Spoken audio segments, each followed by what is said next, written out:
আসসালামু আলাইকুম। সবাইকে স্বাগতম। সোনার তরী কবিতার শেষ পর্বে। এই পর্বে আলোচনা করা হবে বিগত বছরগুলোতে আসা গুরুত্বপূর্ণ প্রশ্ন সমূহ নিয়ে এবং আলোচনা করা হবে কোন টাইপের প্রশ্ন পরীক্ষা আসতে পারে। প্রথমে আছে যে সোনার তরী কবিতায় শ্রাবণ গগন ঘিরে কোন মেঘ ঘুরে ফিরে। তো আমরা পড়েছিলাম যে শ্রাবণ গগন মানে কি, অর্থাৎ যে শ্রাবণকালে যে অর্থাৎ আষাঢ় শ্রাবণ মাসে যে গগন মানে আকাশ, আকাশের সময় কোন মেঘ ঘুরে ফিরে, সেটা হচ্ছে ঘন, মানে ঘন মেঘ আর কি বোঝানো হচ্ছে। 2 নম্বর রয়েছে সোনার কবিতায় কৃষকের প্রত্যাশা পূরণ না হওয়ার কারণ কি।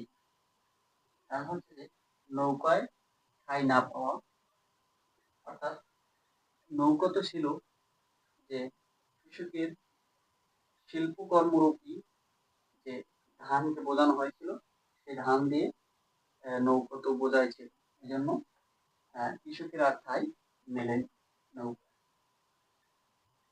এরপর রয়েছে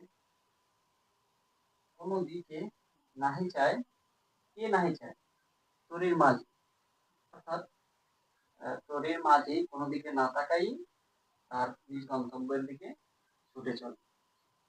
এরপর রয়েছে সোনার তরী কবিতা কোন ছন্দে লেখা।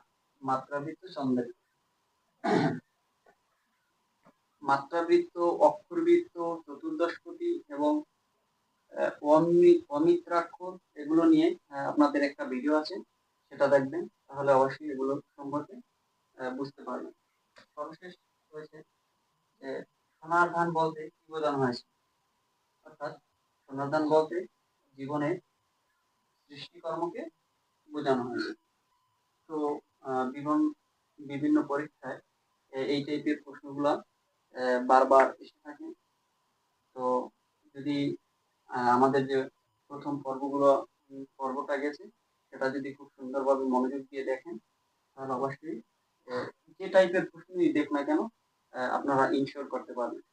তো ধন্যবাদ সবাইকে। সর্বশেষ পর্বে।